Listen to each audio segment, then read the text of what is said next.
অন্ধকে রুখসত দেওয়া গেল।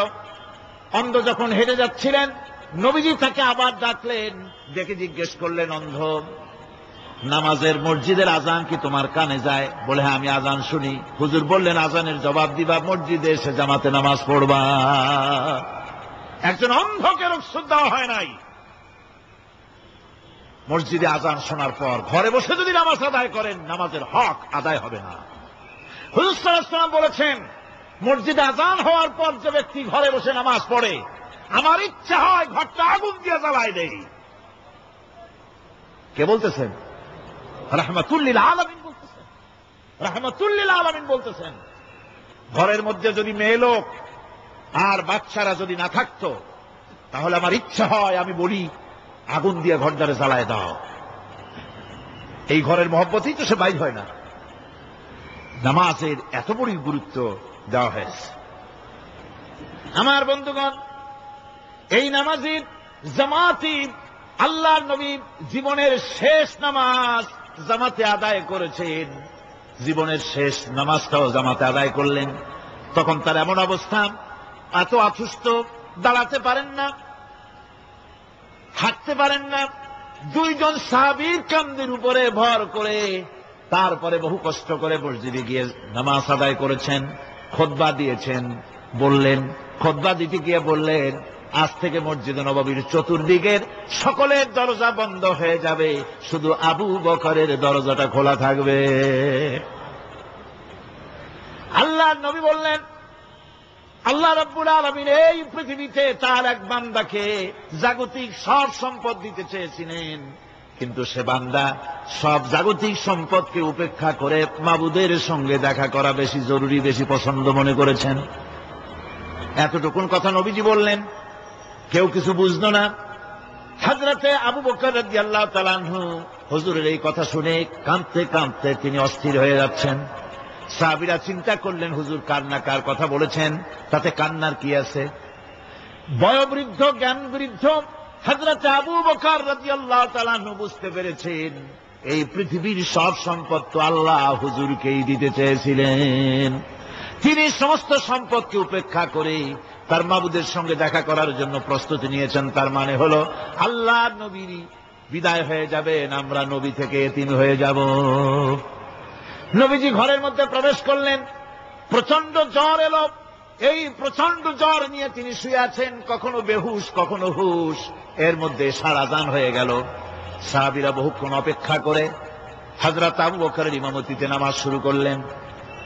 হুজুরের হুশ এলো, প্রশ্ন করলেন, আয়েশা রে, এখন কোন সময়? হযরত আয়েশা বলেন, ইয়া রাসূলুল্লাহ, মসজিদে নববীতে নামাজ শুরু হয়ে গেছে। সাহাবীরা অনেকক্ষণ অপেক্ষা করে আমার বাবার ইমামতিতে নামাজ পড়তেছে সবাই, কিন্তু সাহাবীরা কেঁদে কেঁদে নামাজের মধ্যেই কাঁদতে কাঁদতে অস্থির হয়ে যাচ্ছে। তাদের মনের ধারণা হয়েছে নবীজির পেছনে নামাজ পড়ার কিসমত থেকে তারা মাহরুম হয়ে গেল। নবীজি বলেন, আয়েশা, দরজা খুলে দাও আর আমার মাথাটা একটু উঁচু করে ধরো, আমি একটু নামাজের দৃশ্যটা দেখি। দরজা খুলে দেওয়া হলো, নবীজির মাথা উঁচু করে ধরা হলো। নামাজের জামাতের দৃশ্য দেখে নবীজি আবার শুয়ে পড়লেন। হযরতে মা আয়েশা লক্ষ্য করে দেখেন নবীজির দুই চোখের কোনা দিয়া পানি পড়তেছে। মা আয়েশা জিজ্ঞেস করেন, ইয়া রাসূলুল্লাহ, নামাজের দৃশ্য দেখে চোখে কেন পানি এলো? হুজুর বলেন, আয়েশা রে, এটা কোনো দুঃখের পানি নয়, এটা তৃপ্তির পানি। এই যে জামাত নামাজ পড়তেছে লোকেরা, এই জামাত কায়েমের জন্য তায়েফের ময়দানে অনেক রক্ত আমার ঝরেছে। উহুদের ময়দানে দান্দান মুবারক শহীদ হয়েছে, সাহাবায়ে কেরাম জীবন দিয়েছে। এই যে জামাত আমি দেখতে পেলাম, ভবিষ্যতের একটা ছবি যেন চোখে ধরা পড়ল। আমার মনে হলো কিয়ামত পর্যন্ত এই পৃথিবীতে আমার যত উম্মত আসবে তারা এইভাবে করে জামাতে নামাজ আদায় করবে।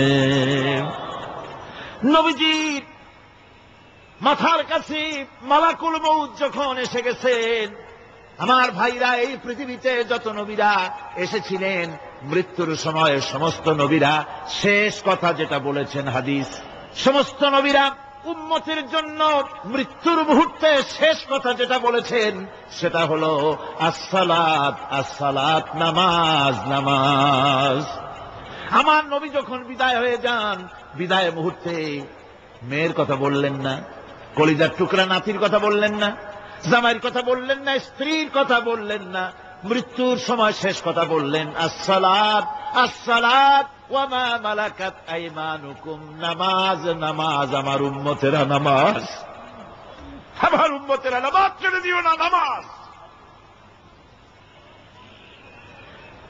যেই নবী উম্মতের জন্য এত কাঁদলেন, নামাজের জন্য এত কথা বলে গেলেন, আল্লাহ রাব্বুল আলামিন নামাজের জন্য এত নির্দেশ করলেন, নবীজি ইন্তেকালের সময় নামাজের কথা বলে দিলেন, সেই মুসলমান আজ নামাজ আদায় করে না, নামাজ পড়ে তো নামাজ শুদ্ধ হয় না।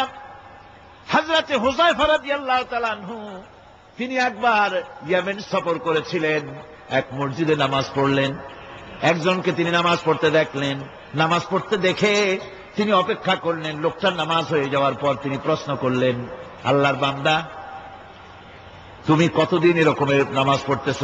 তিনি বললেন, প্রায় 40 বছর তো হবে আমি এরকম নামাজ পড়তেছি। হযরতে হুযায়ফা বলেন, তুমি কি আমারে চেনো? কয় না, চিনি না।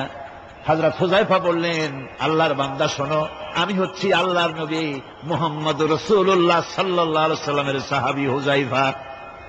ও আল্লাহর বান্দা, তুমি যেভাবে নামাজ পড়েছ এইরকম যদি 40 বছর নামাজ পড়ে থাকো, আল্লাহর কসম করে বলি নবীজি যে নামাজ শিখাইছেন তোমার সে নামাজ হয় নাই,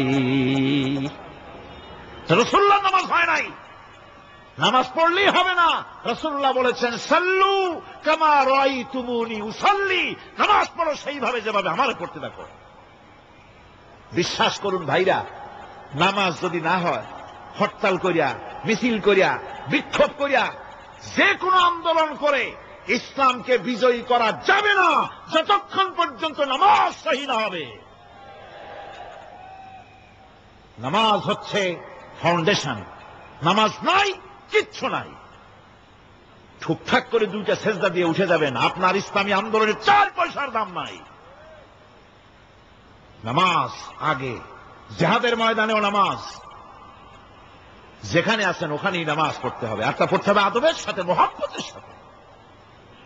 আপনারা বিরক্ত হচ্ছেন না তো? হাদিস শরীফ থেকে শোনাচ্ছি, আল্লাহর নবী এক জিহাদ থেকে ফিরে এসেছেন, রাত কাটাচ্ছেন, শিবির তাবু গেড়েছেন, কয়েকজনকে পাহারার দায়িত্ব দিলেন রাতের বেলায় পাহারা দিতে, বাই রুটেশন, 2 জন ঘুমাবে, 2 জন পাহারা দেবে। 2 জনের ভাগ্যে পাহারা পড়ল রাত 12টার পরে, পাহারা দিতেছেন। 2 জনের একজন বলল, 2 জন জেগে না থেকে আমরা একজন ঘুমাই, একজন পাহারা দেই, কোনো অসুবিধা হলে আমার উঠায় দিও। বলে ঠিক আছে।